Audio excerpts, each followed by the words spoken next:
Halo anak-anak semua, Shalom. Apa kabar kalian hari ini? Anak-anak, sungguh sangat senang sekali Ibu kembali bertemu dengan anak-anak semua dalam ibadah TK SD Kristen Pelita. Nah, saat ini kita mau beribadah kepada Tuhan. Ibu meminta kepada anak-anak semua untuk menyiapkan diri kalian, hati kalian, ambil posisi yang benar. Kita mau memuji dan mendengarkan firman Tuhan. Tapi sebelumnya Ibu mengajak kalian untuk bersaat teduh. Saat teduh dimulai.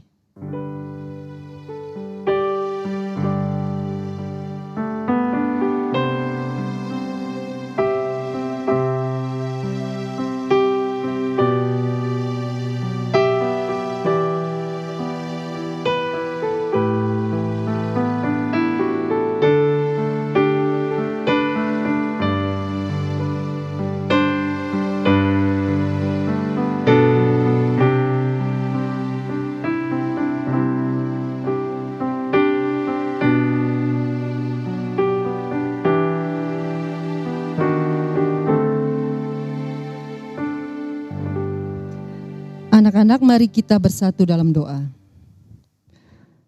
Bapa di surga, kami bersyukur Tuhan atas pemeliharaan-Mu dalam kehidupan kami. Saat ini Tuhan, kami anak-anak-Mu yang ada di TK SD Kristen Pelita ingin beribadah kepada Tuhan. Tuhan, mari berkati ibadah kami ini dari awal sampai akhir. Dan biarlah ibadah kami saat ini dapat menjadi hormat dan puji kemuliaan bagi Tuhan. Segala kuasa kegelapan yang ingin mengganggu kami dalam nama Tuhan Yesus kami tolak. Bapa di surga ini kami, dalam nama Tuhan Yesus kami siap untuk beribadah. Amin. Anak-anak, tentunya masih ada sukacita ya, puji Tuhan. Ada banyak alasan, ada beribu alasan kita boleh datang menyembah dan memuji Tuhan. Untuk itu saat ini Ibu mengajak kalian semua, mari kita memuji Tuhan, kita bernyanyi dengan judul Lingkupiku.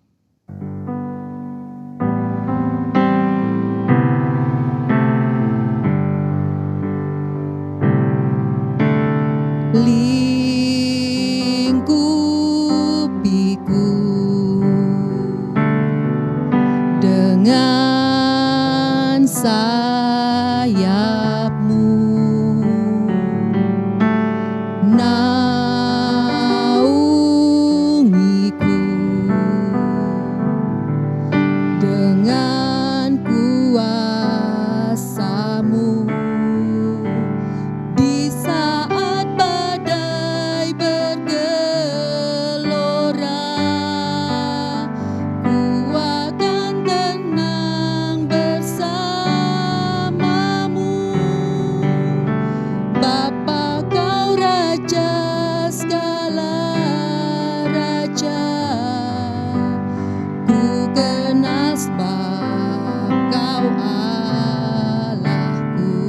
mari sekali lagi kita nyanyikan bersama-sama. Lingkupiku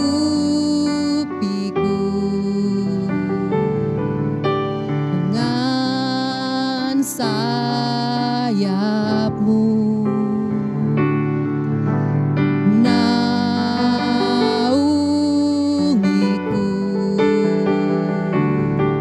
dengan kuasa-Mu. Di saat badai bergelora, ku akan tenang bersama-Mu. Bapa, Kau Raja atas raja, ku kenal sebab Kau Allahku. Katakan ku kenal sebab Kau Allahku. Baiklah anak-anak, sekarang kita mau mendengarkan firman Tuhan. Nah anak-anak semua, mari siapkan diri kalian, ambil Alkitabnya, kita akan menikmati berkat rohani saat ini. Nah sebelum kita mendengarkan firman Tuhan, Ibu mengajak kalian untuk memuji Tuhan kembali, kita bernyanyi, baca kitab suci.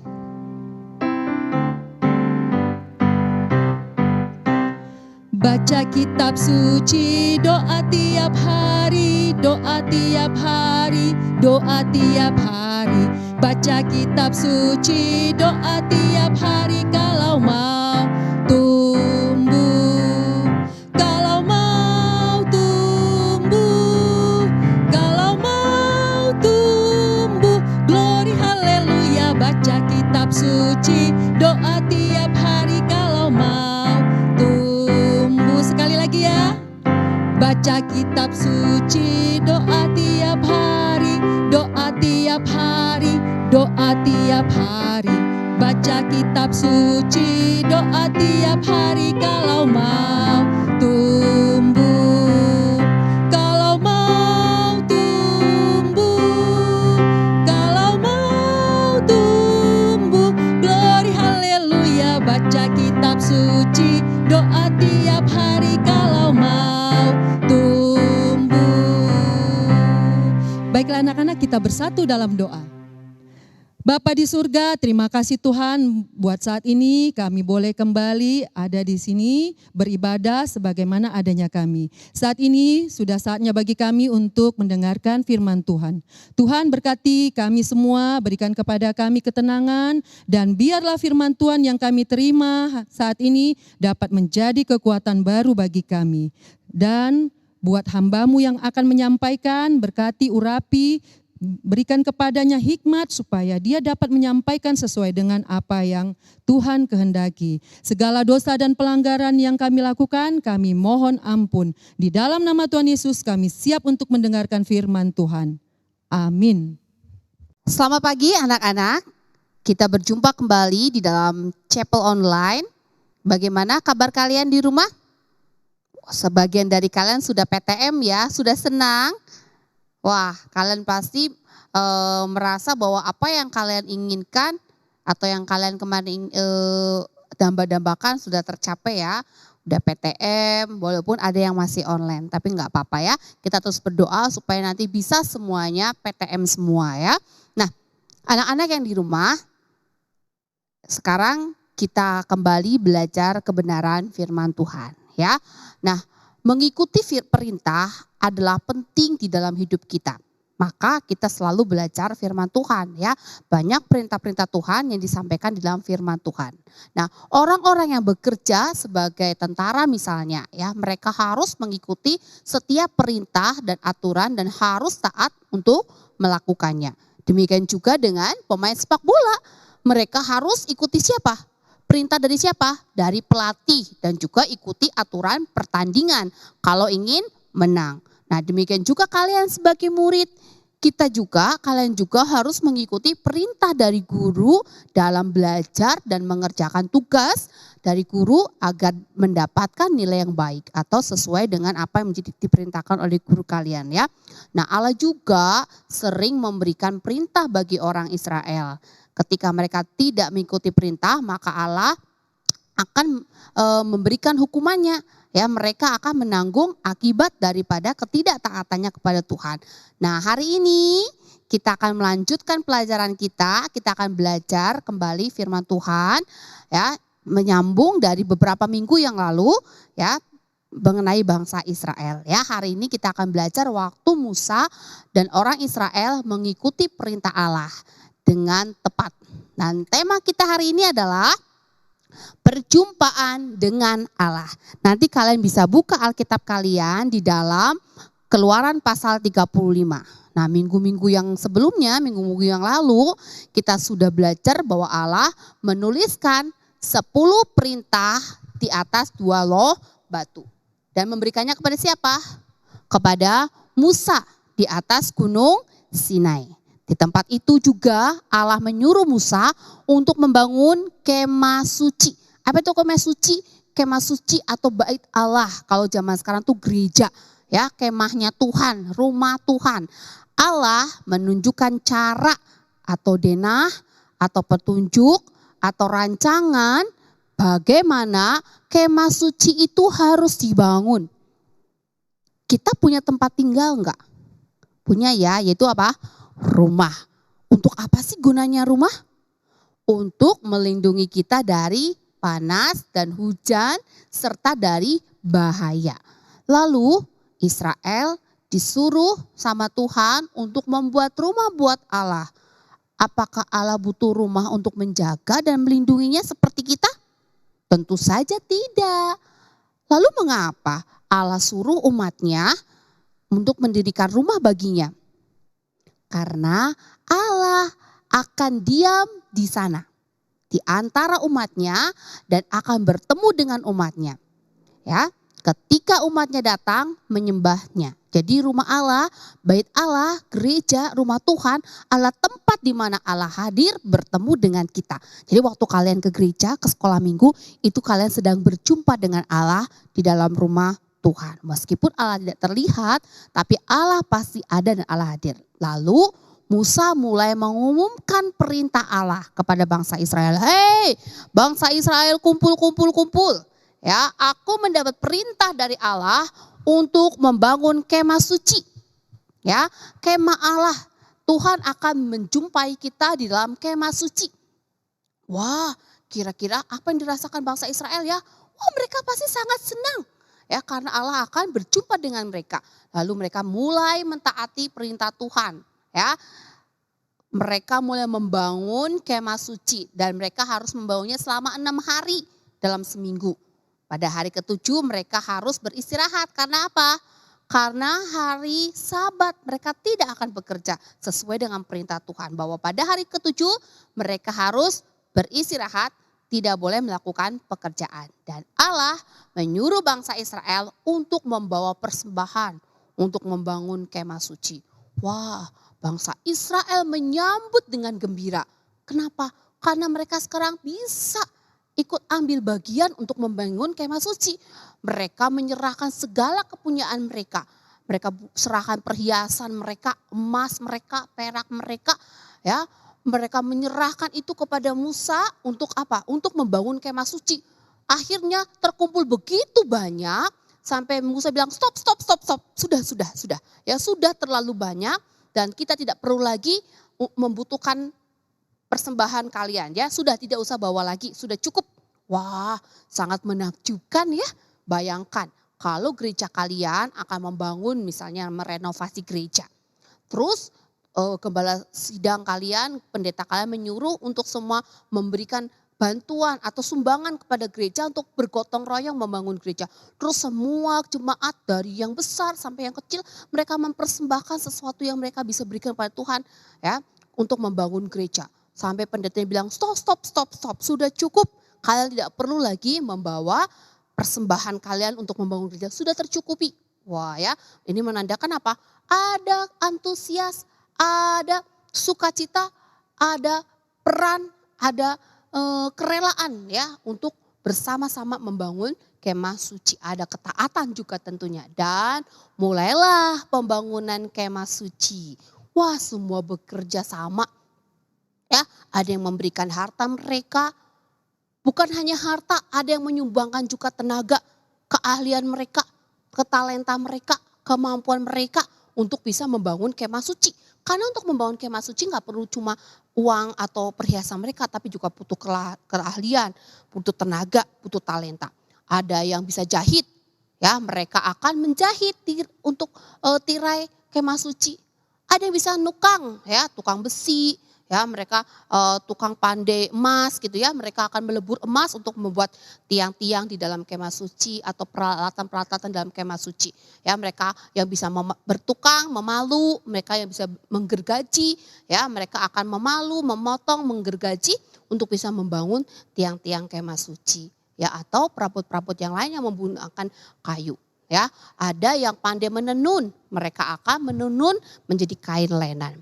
Ada yang pandai menukang tadi ya, mereka akan membuat perabot-perabotan yang ada di kemah suci. Karena banyak sekali yang harus mereka kerjakan untuk membangun kemah suci. Jadi nggak cuma butuh uang aja, tapi butuh tenaga, butuh keahlian. Ya, ada yang pandai dalam bidang tertentu, mereka akan menyumbangkan kepandaian mereka, ketalenta mereka kepada Tuhan di dalam pembangunan kemah suci. Dan di dalam kemah suci ada 2 tempat.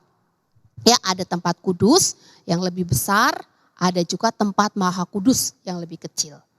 Dan dipisahkan oleh tirai yang tebal. Ya, hanya ada satu benda yang ditempatkan di tempat maha kudus, yaitu apa? Tabut perjanjian. Ya, di dalam tabut perjanjian ini, ya, Musa meletakkan 2 loh batu, ya, berisi 10 perintah Allah untuk mengingatkan mereka. Dan tabut Allah ini adalah lambang kehadiran Tuhan. Dan di ruang kudus ada meja roti sajian, ya, ada mezbah bakaran, ada kandil emas atau pelita emas. Ya, di pelataran, ya, di luar 2 ruangan tadi ada mezbah bakaran yang besar dan juga bejana pembasuhan, ya, atau kolam pembasuhan. Nah, kemudian setelah selesai dibangun harus dipilih, ya, 1 orang untuk memimpin ibadah. Seperti kalau di gereja ada pemimpin ibadah, ya, atau ada gembala atau ada orang yang menjadi perantara antara kita dengan Tuhan. Nah, setelah selesai kemah suci dibangun, maka Harun itu siapa? Kakaknya Musa, ya, dipilih untuk menjadi imam besar, ya, dan anak-anaknya akan membantunya, ya, di dalam kemah suci itu, ya, melayani dalam kongsi di imam-imam.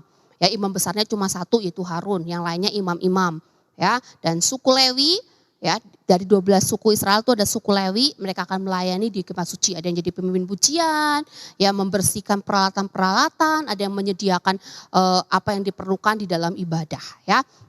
Dan ketika semua sudah siap, Allah sangat senang. Kenapa? Karena Israel membangun kemah suci tepat seperti yang Allah perintahkan. Wah, dari kemarin kita mendengar bagaimana kelakuan bangsa Israel, ya. Ceritanya cuma apa? Ngeluh, marah-marah, protes sama Musa, sama Tuhan. Nah, kali ini kita mendengar bahwa bangsa Israel begitu taat sama Tuhan, membangun kemah suci tepat seperti yang diperintahkan oleh Tuhan. Ini namanya taat. Melakukan tepat seperti apa yang Tuhan mau, itu taat, ya. Dan kemudian setelah semua selesai, awan kemuliaan menutupi kemah suci. Ini menandakan bahwa Tuhan hadir di kemah suci. Tuhan berkenan, ya, kepada bangsa Israel. Tuhan suka dengan apa yang dilakukan bangsa Israel. Dan Tuhan diam di antara bangsa Israel, ya. Tapi ternyata tersisa 1 masalah nih. Masalahnya apa, ya? Masalahnya adalah umat Allah tuh masih berdosa. Sedang Allah itu apa? Kudus. Nah, kalau kudus sama berdosa bisa gak bersatu? Gak bisa. Lalu bagaimana dong supaya orang berdosa bisa datang kepada Allah yang kudus? Kemarin kan kita sudah dengar, ya, bahwa orang berdosa gak bisa melihat Allah yang kudus. Nah, nanti gimana dong?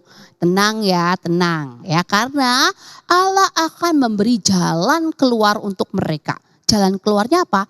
Ketika umat Allah mau bertemu dengan Allah di kemah suci, maka Allah memberikan 1 peraturan yang membuat mereka bisa datang ke kemah suci, yaitu mereka harus membawa anak domba untuk dipersembahkan kepada Allah, ya, yaitu korban persembahan penghapus dosa, ya. Nanti orang-orang Israel akan bawa tuh domba ternak mereka ketika mereka mau ke kemah suci. Lalu nanti orang Israel akan meletakkan tangannya di atas domba yang dibawanya dan mengakui dosa-dosanya, ya.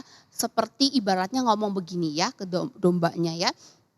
Domba kecil, kau harus menggantikan aku menerima hukuman yang harusnya aku yang layak menerima hukuman itu karena aku telah melanggar hukum Allah.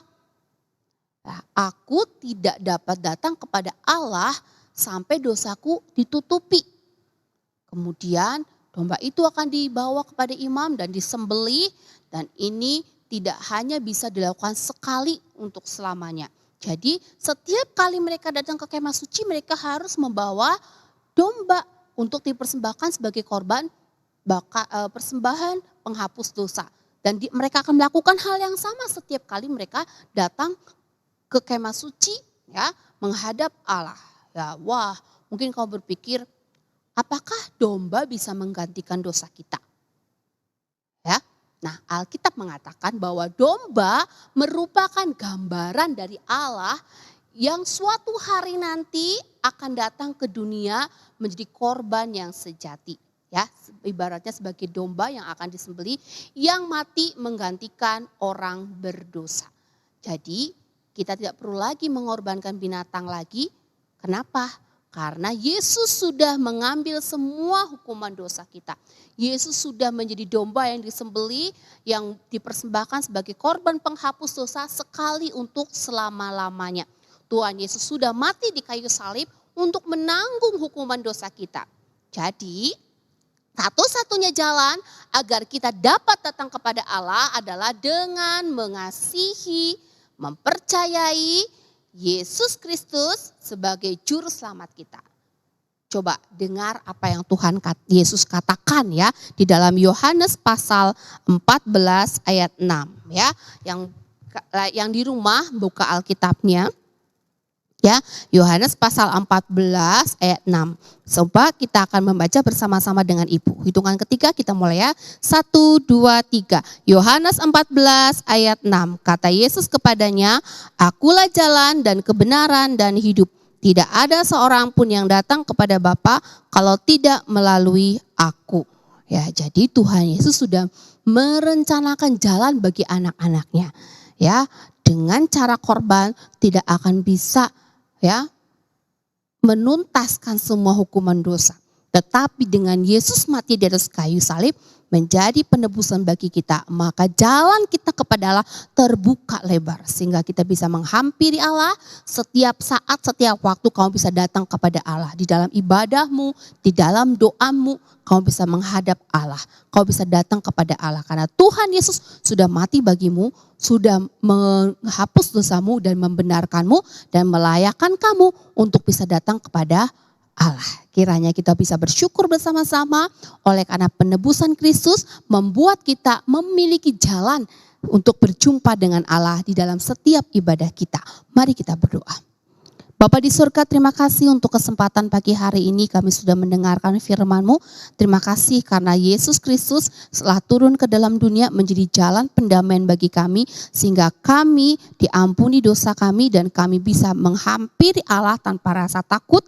Sebab Tuhan Yesus sudah melayakkan kami dengan mati di atas kayu salib menebus dosa-dosa kami. Kiranya Tuhan, perjumpaan kami dengan Allah menjadi hal yang sangat kami rindukan, menjadi hal yang penting bagi kami sehingga setiap kami datang beribadah, kami tidak mau main-main lagi.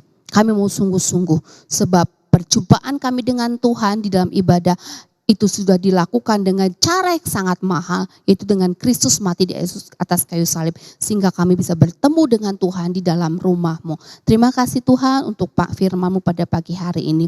Di dalam nama Tuhan Yesus Kristus, Juru Selamat kami sudah berdoa. Amin. Selamat pagi, sampai jumpa di chapel online berikutnya. Tuhan Yesus memberkati.